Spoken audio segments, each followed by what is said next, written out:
Gear up! Hello, my fellow VO nerds. Whether you're a part of the VO industry or just someone interested in it, you're a VO nerd in my heart. And welcome back to our voiceover journey. We've spent the last several weeks digging into the various genres available for voiceover artists to lend their voices to.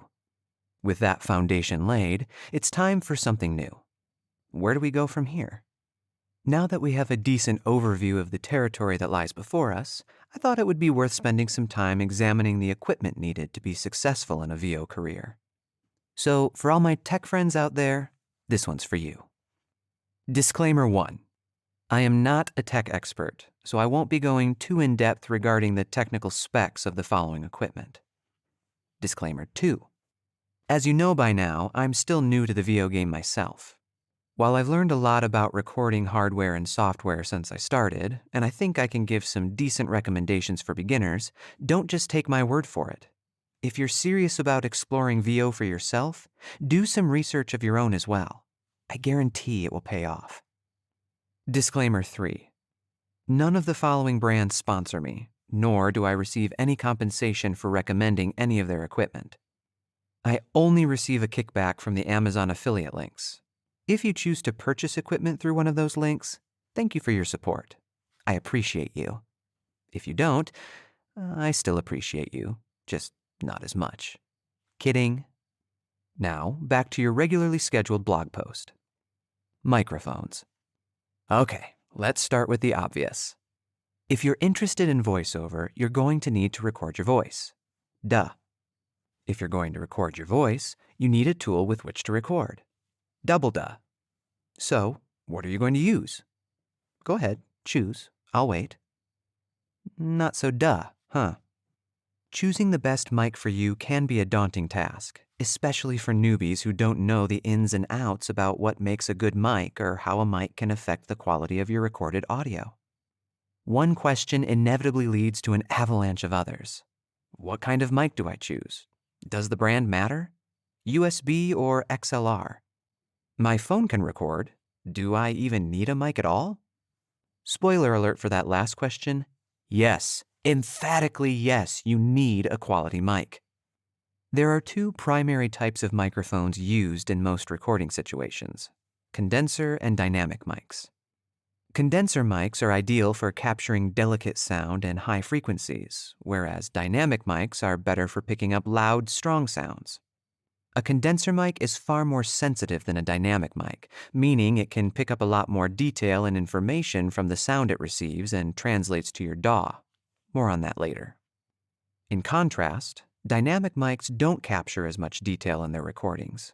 A benefit of a dynamic mic is that it generally won't pick up as much background noise. For the purposes of voiceover, it's almost always best to choose a condenser mic so that all the unique, subtle nuances of your voice can be properly recorded. Microphones are also split into two categories based on how they connect to your computer: USB and XLR mics. A USB mic plugs directly into your computer via a USB port, hence the name. These mics are simple to use and can be very inexpensive. Lots of newbies who are dabbling with the idea of voiceover choose to go this route. XLR mics cannot be connected directly to your computer and require an audio interface as a go-between. These mics are typically more expensive, but there is a wide price range depending on the brand and model you choose. They definitely don't have to break the bank, even for a beginner. XLR mics are industry standard and, therefore, considered more professional. We'll touch on other benefits of XLR mics when we discuss audio interfaces below. Once you've decided on the type of mic you need and the type of connection you want to utilize, the question of brand comes into play. I don't want to spend too much time here, because we could. A lot of time. There are pros and cons to most of the big microphone brands out there. Ultimately, it comes down to what feels right to you, what you want to invest financially, and which mic captures your voice best. Yes, this means there's trial and error involved. You might try out several different mics over a few years before you really figure out which one is best for you. To give you a place to start, though, some of the consistently high-ranking mic brands include Rode, Audio-Technica, Neumann, and Sennheiser. Again, All of these are going to offer a range of products at varying price points. You'll need to look into them yourself a bit before making a decision. My recommendation for a beginner mic is the Rode NT1. This mic is a bestseller, and for good reason. It has a cardioid recording pattern, which means it's most sensitive to sound coming from the front, has almost no sensitivity to sound coming from directly behind, and has a reduced sensitivity to sound coming from the side. Ideal for voiceover. It has low self-noise and produces a natural, transparent response. In other words, the audio sounds as close to real life as possible. While certainly more expensive than most USB mics, the NT1 is conservatively priced on the spectrum of professional-grade mics, making it a great investment for newer talent. Audio interfaces. Because I recommend investing in an XLR mic, we also need to discuss audio interfaces. Simply put, an audio interface is a tool that converts the signal captured by your microphone into a format your computer and DAW can recognize. They can also provide a route for audio from your computer to play through your headphones or external speakers. The big benefit to having an audio interface, however, is that it boosts the microphone to an extent, helping accurately reproduce the sound that passes into it. Sound that goes through an audio interface tends to be fuller and have a broader range. This adds a level of quality and professionalism to your recordings that is missing from those created with most USB mics. When looking for an audio interface, start with brands like Focusrite, Audient, PreSonus, Behringer, or Steinberg.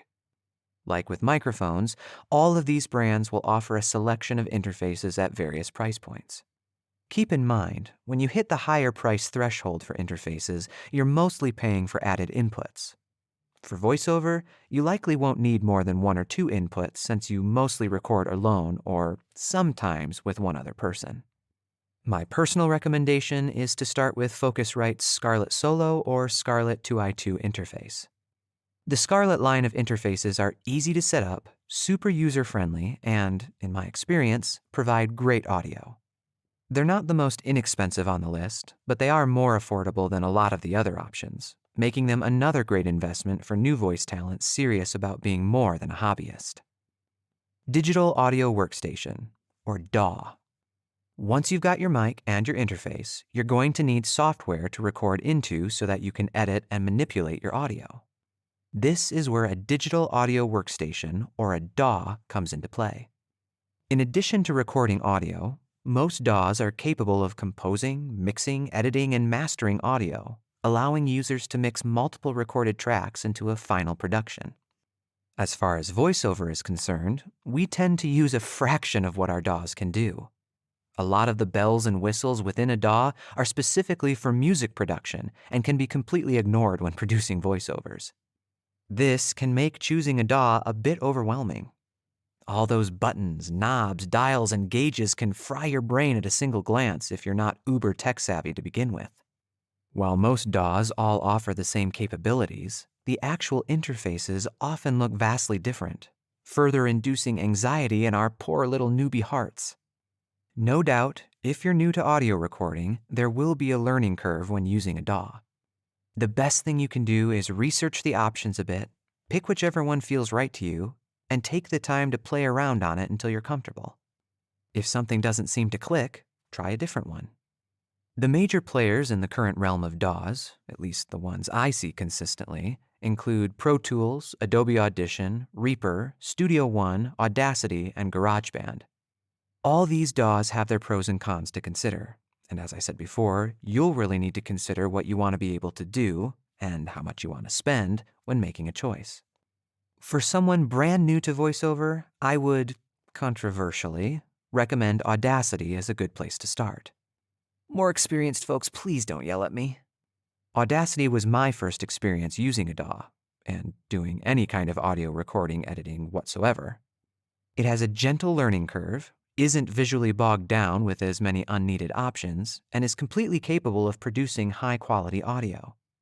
It also has the nifty little perk of being free to use, which is a huge incentive for aspiring VO artists on a budget. A word of warning: Audacity is a destructive editing program. No, this doesn't mean it'll corrupt your computer, erode your equipment, or cause nearby stars to collapse in on themselves, as far as I know. It just means that changes are permanently written to the original audio file. Once changes have been made to your audio, it can be a challenge to undo them. With that said, my huge caveat to recommending Audacity, this is where I hope to win back some points from the Audacity haters, is that you use it to learn the basics and then move on to a better DAW as quickly as you can. This is where I am personally in my VO journey. I'm in the process of switching to Reaper, and so far, I would definitely recommend it. Reaper, by far, offers one of the best DAWs out there for the price. It offers a ridiculous amount of flexibility and is super customizable. I know a lot of successful VO artists who swear by Reaper. I have found it has a much steeper learning curve than something like Audacity, but once you know what you're doing, you can really streamline your process and produce great audio quickly. Studio treatment. I really wrestled with starting on this point because adequately treating your recording space is of paramount importance to producing quality audio. A good rule to remember is that your equipment is only as good as your space. You can have the best mic, interface, and DAW available, but if your space isn't set up properly for recording, you'll never get good results. Now, don't panic. Proper treatment doesn't necessarily mean expensive. I'm not saying you need to go out and purchase a Whisper Room or a Studio Bricks booth to be successful in VO. If that were the case, there would be a lot fewer voice actors in the industry right now. If you've done any research into VO at all, you've probably heard about people starting out in their closets. Well, it's no myth. It's true. While that hasn't been my personal experience, I know of and have heard from countless voice talent who started recording in their closets. They were successfully producing national commercials, chuckling to themselves as they imagined what listeners would think if they saw such a setup. A lot of people get hung up on having a completely soundproof space to record in. I know I did at first. The fact of the matter is, it's very challenging to create a truly soundproof space. More important for most VO artists working from home studios is a space that has adequate sound-absorbing material. I like to think of it as a soft space. Whether you use sound-absorbing blankets, or even moving blankets, foam panels, or the clothing in your closet, you're looking for a space where hard, flat surfaces are at a minimum. Sound reflects and bounces off these kinds of surfaces, creating echoes and that unwanted boxy sound. Do what you can to, quote-unquote, soften your space and see how much that improves the quality of your audio recordings. You might be surprised at how good you sound. Other equipment. As with most things, there is an endless supply of equipment, gadgets, doodads, snarfblats, and dinglehoppers you can invest in for VO. Also, as with most other things, it's probably not wise to invest in it all at once. Start with the basics, figure out what you need to improve, and piece by piece build up your collection of VO memorabilia. There is absolutely no need to go into debt to get started in VO. With that in mind, there are a few other common pieces of equipment I would recommend looking into on the front end. A mic stand. Doesn't have to be fancy, but get something that gives you the versatility of either standing or sitting. A shock mount. This provides suspension to your mic that protects your recordings if and when you accidentally bump it during a recording session. A pop filter. Helps to mitigate popping sounds in your recording caused by fast-moving air from plosives. Headphones. Unless you plan on really investing in in-ear monitors, go for some over-the-ear phones that feel comfortable during extended wear. Wearing headphones during recording can help you stay consistent with how you sound, and they are essential for playback and editing. Don't rely on your computer speakers to give you accurate feedback. Editing software. Your DAW will undoubtedly come with a smorgasbord of editing effects and filters, but you may wish to expand your options at some point. Check out Isotope for some good third-party plugins. Blue light glasses. You're going to be looking at a tablet and/or computer screen a lot. Do yourself a favor and protect your eyes. You'll be grateful you did when you're old and decrepit, but can still see. Well, I think that about covers the basics. If you're still with me, I hope you're feeling more confident about what it takes to get started in voiceover, from a material perspective at least, and can see that it really is affordable and attainable.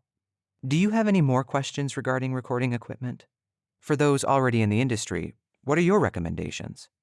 I'd love wider perspective from those further along than me. Until next time, friends, keep telling stories.